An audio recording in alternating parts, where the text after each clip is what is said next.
那个24桥为什么这么有名呢？它是唐代诗人杜牧写的这样一首诗青山隐水迢迢，秋尽江南草未凋。24桥明月夜，渔人何处教吹箫。所以这个桥呢才家喻户晓。哦，就是因为这首诗才这么有名。对对对。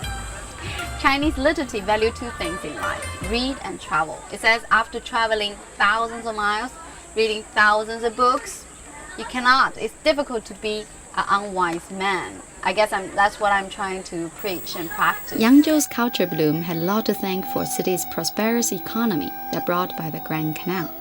That in turn became the essence of the city.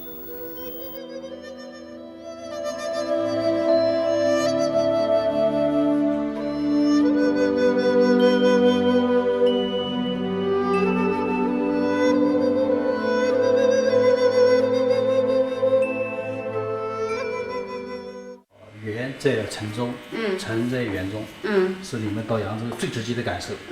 但是书卷气才是我们文化气氛，这种城市的内在的气质。一定要先会几句诗才可以来扬州，才配欣赏。所以说，在诗词歌赋里面，那种传颂扬州的这种传唱，应该说，无论是在我们国内，甚至在国际上，它都产生了一些巨大的影响。我这一本书全是。The generous spirit of consumption and commerciality of the city affected the artistic world like never before. The liberal atmosphere, freedom of expression, allowed artists to focus on the expression of their own feelings and created work that breaks free from traditional way of thinking and working. You have a master of art of living. You really have to polish skills in 4 treasures of study.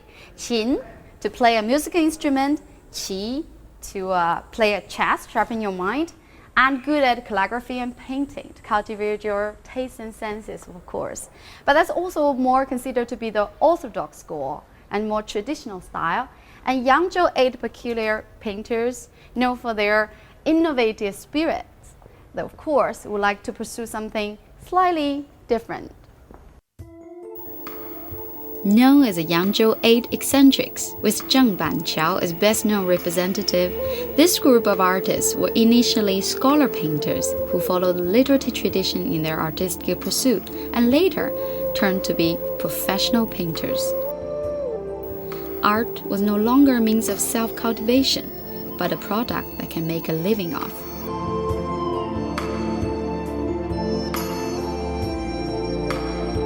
The principle of true to life is also followed by Yangzhou Baguai, peculiar painters, but they don't take it literally, paint according to observation. They paint according to their subjective insight and recognition. And their subjects usually not limited to moon, flowers, mountain, river. They also like to cover some even subject like lower class lifestyle. And Huang Shen is famous even doing the ghost painting, considered to be setting example for the first generation cartoon.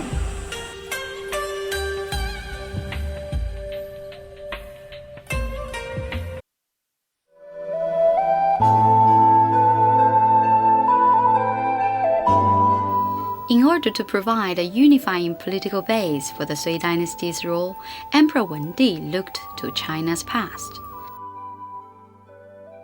Following patterns first established during the Han Dynasty, Wendi centralized the government bureaucracy and re-established a civil service exam system to maximize political efficiency. He also standardized a system of weights, measures, and currency.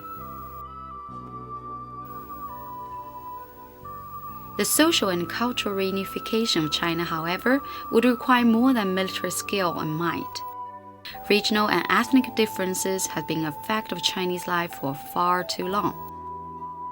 In order to provide a shared religious and philosophical base for the newly unified country, Sui leaders encouraged the growth and spread of Buddhist thought and practice that found its way from India to China during the Han Dynasty. Under the patronage of the Sui emperors, the number of temples and monks in China increased dramatically, and important Chinese schools of Buddhist thought emerged.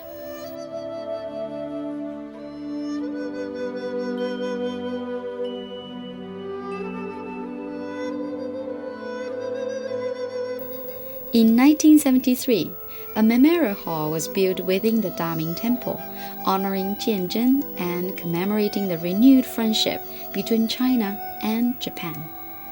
In its high days, Yangzhou relations with its hinterland was similar to Venice in many ways, a city of culture, gleesy wealth, and an international flair. Marco Polo was stationed official in Yangzhou for many years, and many foreign visitors like Pu Hating from Arabia, Cui Zhiyi from Korea, to name a few, also chose to live and study in Yangzhou.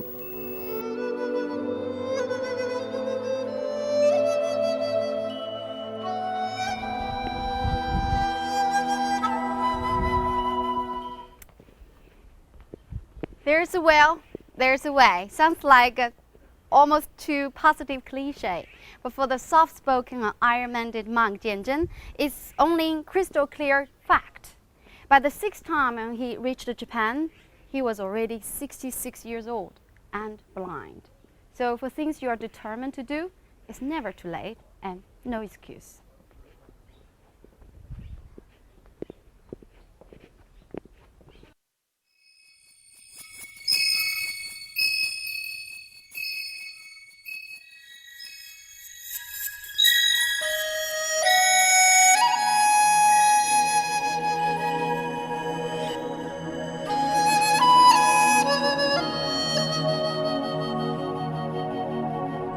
The history of Yangzhou lacquerware can be traced back to 2,000 years ago. Sui Dynasty saw the climax of Yangzhou lacquerware making. When an object is coated with lacquer, it can no longer be distinguished as being made of certain material. Therefore, all objects coated with lacquer were referred to as lacquerware. Lacquer tree is indigenous in China. That might explain the popularity of lacquerware here. The luster and gloss of lacquerware can last more than a few hundred years. So if you're interested in purchasing, remember, production from 3 cities are most favorable and desirable: Beijing, Fuzhou, and of course my favorite city, Yangzhou.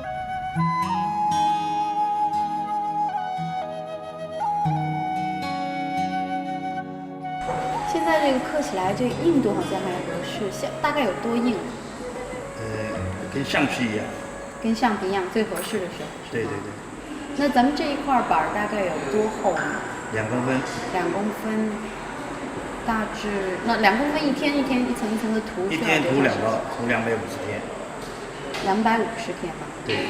才能开始大这门课。对对对。哇。Yangzhou lacquerware is famous for its exquisite carving technique and also inlaid with gem, mother of pearl, and jade. But it's first time for me to really understand how come it's so expensive. It takes so long time to finish, 250 days for one piece like this. But look at this, turning from a painting to a motif sculpture. That takes more than time, also mastership. And its color and luster can easily last beyond a few hundred years. So it has always been desired by Chinese upper class.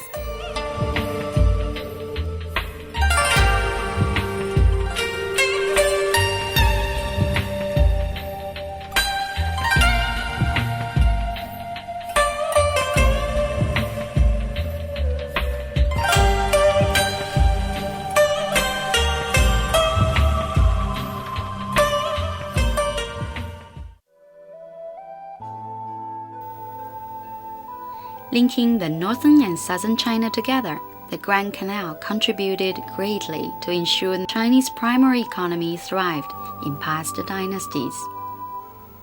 By refortifying the Great Wall in the north and completing the Great Canal between the north and south, Sui laid a solid foundation for the brilliant epic of the Tang Dynasty, as China emerged as the most powerful state in the world.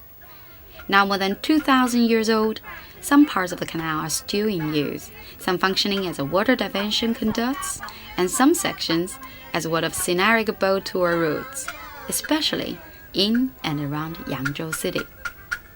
唱洋剧就是您那个晚上就是在扬州一个算是娱乐活动了。对，它是个地方剧种啊，就是传承历史的地方剧种。地方剧种啊，扬州就是洋剧。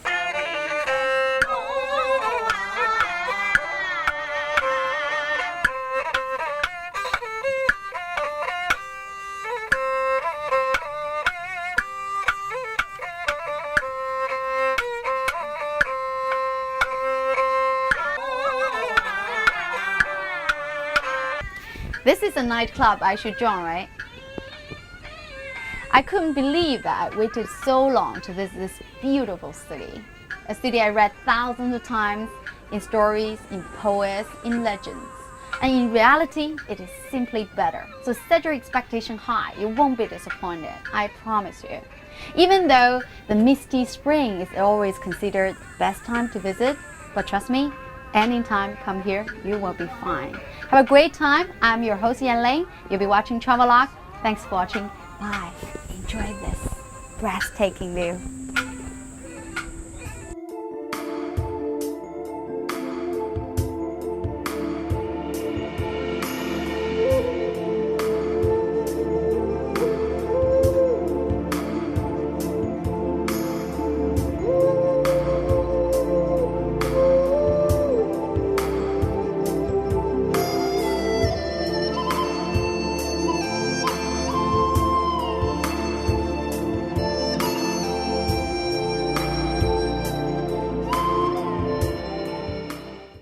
In the next episode, we visit the capital of the Tang Dynasty, Xi'an, during the height of ancient China.